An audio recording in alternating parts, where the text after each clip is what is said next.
Seguindo esse recorte da história da filosofia contemporânea, que, enfim, é o tema do curso, a gente já passou por Husserl, pela instauração, pelo estabelecimento da fenomenologia como método, e por aquela compreensão, né, que é a compreensão do Heidegger, das possibilidades que essa fenomenologia enquanto método abriu. Isso leva, claro, àquela rusga, digamos assim, entre mestre e pupilo, na medida em que Husserl chama Heidegger de antropólogo, né, referindo-se a ser e tempo, conforme vimos, mas ao mesmo tempo Heidegger mantém essa filiação à Rússia, sobretudo não apenas por dedicar ser e tempo à Rússia, mas conforme a gente viu no texto Meu Caminho para a Fenomenologia. E o que estava em jogo ali, apenas para lembrar, é o fato de que Husserl, com a noção de intuição categorial que nós vimos, liberta o ser do juízo. Isso não tem poucas consequências nesse ambiente da filosofia fenomenológica, quando ela se torna a possibilidade da ontologia, porque foi assim que nós vimos Heidegger afirmar em Ser e Tempo, a ontologia só é possível como fenomenologia. Isso é a partir daí que a gente pode compreender a filosofia de Sartre. Bom, é evidente que eu estou me referindo a O Ser e o Nada. Esse é o pontapé inicial, digamos assim, foi o livro que alçou Sartre ao debate filosófico de fato, mas não podemos pensar que a filosofia de Sartre encerre-se aqui. A partir de O Ser e o Nada, claro, a filosofia vai ter uma continuidade. A gente tem a crítica da razão dialética, a gente tem os cadernos para uma moral, a gente tem o Flaubert, o idiota da família, e tantos outros textos que poderiam ser considerados filosóficos. Mas Sartre tem também toda uma obra ligada ao teatro, né? O teatro de Sartre, o teatro de situações. A gente não pode esquecer que a literatura sartriana ela é muito conhecida também. Sartre, inclusive, foi indicado ao Prêmio Nobel de Literatura pelo conjunto da obra e recusou o prêmio. Enfim, Sartre seria um capítulo à parte, uma disciplina à parte. Mas nesse contexto, onde começa a filosofia de Sartre, é muito adequado pensá-la como parte dessa tradição fenomenológica. Por quê? Depois de Kant, seria pouco provável que ontologias pudessem ser desenvolvidas. Mas ontologias fenomenológicas, conforme vimos no desenvolvimento do curso, são possíveis. Agora, elas são possíveis a partir da consideração das duas coisas ao mesmo tempo. Eu não posso manter meramente a filosofia husserliana, porque ela encaminharia para uma filosofia idealista, e de outro lado, eu não posso prescindir também, se eu admito a fenomenologia como método, dessa inflexão proposta pelo Heidegger. É só assim que eu posso compreender, por exemplo, nessa tradução de Ser Tempo da Voz, na página 18, que Sartre diga, título 2, o fenômeno de ser e o ser do fenômeno, que a aparição não é sustentada por nenhum existente diferente dela. Tem seu ser próprio. O que é o ser da aparição? Aquela possibilidade do fenômeno mostrar-se por si mesmo, da maneira como Heidegger a descreveu em Ser e Tempo, que está fundada, digamos assim, naquele parágrafo, né, o parágrafo lá da sexta investigação, onde Husserl diz que o estado de coisas se apresenta. Então, alguma modalidade do ser é dada, razão pela qual, ao lado da intuição sensível, seria necessária uma intuição categorial. Ou seja, o ser, tem razão Kant, não é algo como uma coisa. Então, o ser não é um predicado real. Mas nem por isso dá para pensar o ser como sendo algo da subjetividade, como um mero juízo. O ser é o encontro dessa, pelo menos para Sartre, dessa consciência intencional com aquilo que o ser mesmo revela. Mas revela fenomenicamente, que é a maneira pela qual o ser tem de ser trazido ao mundo pela ação da consciência intencional humana.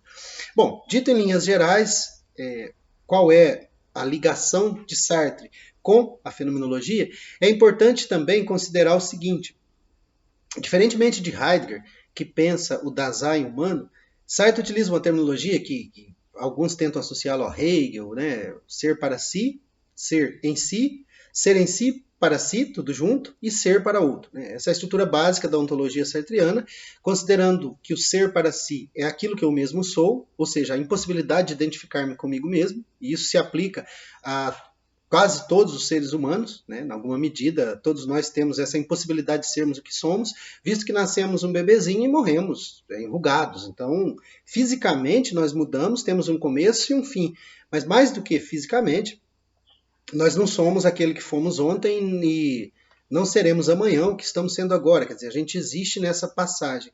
O ser em si ele é idêntico a si mesmo. O ser para outro é aquele outro, né, visto do ponto do para si. Quer dizer, ele é um para si mesmo, e ele é para outro. No caso, vocês são para outro em relação a mim, e no fim das contas eu serei para outro em relação a vocês. Isso gera o conflito. Então você tem... Sartre apresenta, né, uma estrutura ontológica básica. Mas uma diferença é capital em relação a Heidegger. Sartre não admite uma finalidade para essa existência, uma finalidade prévia. Nós vamos passar por essa temática quando eu for falar do existencialismo e humanismo, mas, por hora, é importante considerar que a grande tese de O Ser e o Nada é que ser Dasein é ser para a morte. Sartre entende isso como algo inadequado, porque se assim fosse, a morte realizaria o homem no mundo. E, no entanto, a morte é só, para Sartre, um acontecimento da vida. É por essa razão que Sartre fala em finitude e não ser para a morte, o que o torna bastante diferente de Heidegger. E o mais importante, Sartre mantém o ponto de partida. Alguns tentam não apenas associar o Sartre ao Hegel, mas associá-lo ao racionalismo, porque ele propõe um ponto de partida seguro, que ele pensa como cogito. Algo que ele traz da fenomenologia conforme a propôs Husserl, a intencionalidade da consciência. Então é pela intencionalidade da consciência que o ser para si tem uma relação, como dirá o Heidegger, ele vai ter primazias, né? Primazia ontológica, Sartre vai dizer, é por ser falta, é por ser um movimento em direção a, que o ser para si existe em relação negativa com o em si. Isso ante o olhar do outro, tendo como ser ideal, ser hipostasiado, a ser realizado, ser em si para si, que é equivalente à noção de Deus ou do divino. Considerem, Deus é aquele que se tira a si mesmo do nada. Ele é causa de si mesmo. E isso é ser ao mesmo tempo para si e em si. Então, essa modalidade de ser tudo junto. Mas isso, para quem tiver interesse, eu vou depois indicar uma série de vídeos específicos sobre o ser e o nada, sobre essa fundamentação da ontologia sartriana, e principalmente, eu gostaria que fosse considerado que isso é apenas a relação que Sartre tem com a fenomenologia. Isso é apenas o ponto de partida para uma filosofia que pode ser considerada, mais do que existencialismo, filosofia da liberdade, por tudo aquilo que ela se propôs a abarcar, a discutir, a ensinar, etc. Bom, então, primeira coisa, o ponto de partida. Ele é fenomenológico, mas é fenomenológico não estrito senso husserliano, não estrito senso heideggeriano. Existem aspectos do Heidegger, por exemplo, a situação, o ser no mundo, que vai ser utilizada por Sartre como substituto, e era necessário, daquele mundo colocado entre parênteses, parentetizado, ou como substitutivo da epoquê fenomenológica. A epoquê fenomenológica, certo, permite buscar ou perguntar sobre o a priori da correlação. Sem ela, em situação, in der Welt sein, no mundo, ser no mundo, é possível fazer a descrição da própria existência. Razão pela qual, no mesmo título, na página 19, Sartre diz o seguinte: o existente é fenômeno, quer dizer, designa-se a si mesmo como conjunto organizado de qualidades. Designa-se a si mesmo e não a seu ser. O ser é simplesmente a condição de todo desvelar. É ser para desvelar e não desvelado. O que significa, então, essa ultrapassagem ao ontológico de que fala Heidegger? O que significa passar de uma mera descrição para a descrição daquilo que se é no mundo, da própria existência? E o mais importante, Sartre desenvolveu o existencialismo. O existencialismo é a descrição da existência a partir do ponto daquele ser que existe. Né? Existir é ser fora, existere. Existir é estar aqui, nessa presença a si, e ao mesmo tempo sair de si. Isso é possível do ponto de vista humano? Claro. Eu posso, fechando os olhos, me imaginar aqui sentado de um ponto de vista que eu posso colocar na direção de onde eu apontei a mão. Isso é perfeitamente possível porque eu reflito, eu me volto para mim mesmo. Seria forçoso imaginar que qualquer objeto do meu entorno, e mesmo uma boa parte dos animais, todos consigam fazer a mesma coisa. Se os animais o fizessem, eles teriam não só linguagem, mas eles teriam cultura, história. Eles não têm.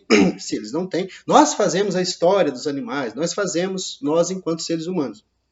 Então, a primazia onticontológica e onticontológica junto, né, como fez o Heidegger, é aquilo que permite a Sartre partir do existente como fenômeno.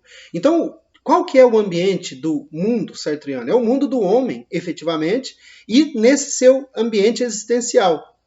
Esse ambiente existencial não remete mais ao ser em si, ao númeno, aquelas metafísicas que Kant mostrou de maneira muito adequada, que são especulações e mesmo elucubrações vazias. Mas quando se trata de descrever a própria situação, o homem situado no mundo, eu considero que é assim que Sartre entende a grande abertura que teve a fenomenologia. E ela vai permitir não só a ontologia, como ela vai permitir passagem para Sartre, né? A passagem sem grandes traumas do ambiente ôntico ao ontológico e vice-versa. Ou seja, aquela atitude filosófica que permite ao filósofo, desde o Descartes, passando pelo próprio Russell, uma atitude aí, porque de preparar-se para uma atitude filosófica, uma atitude que é diferente da atitude natural, Sartre propõe uma filosofia que não parta dessas diferenças de antemão. Ou seja, eu sei muito bem que quando eu estou no ambiente ontológico, eu estou lidando com estruturas de ser. Mas essas estruturas de ser, elas, na ontologia fenomenológica, nesse ensaio, elas permitem passar da descrição de exemplos situados para a teoria ou a ontologia e vice-versa. Isso explica também, em parte, porque a filosofia de Sartre não se resume aos textos técnicos, mas ela também se espalha, digamos assim, como literatura e como teatro, e como intervenções políticas, e como a própria biografia do Sartre, né, que tentou trazer ao mundo existir aquilo que ele propunha como teoria.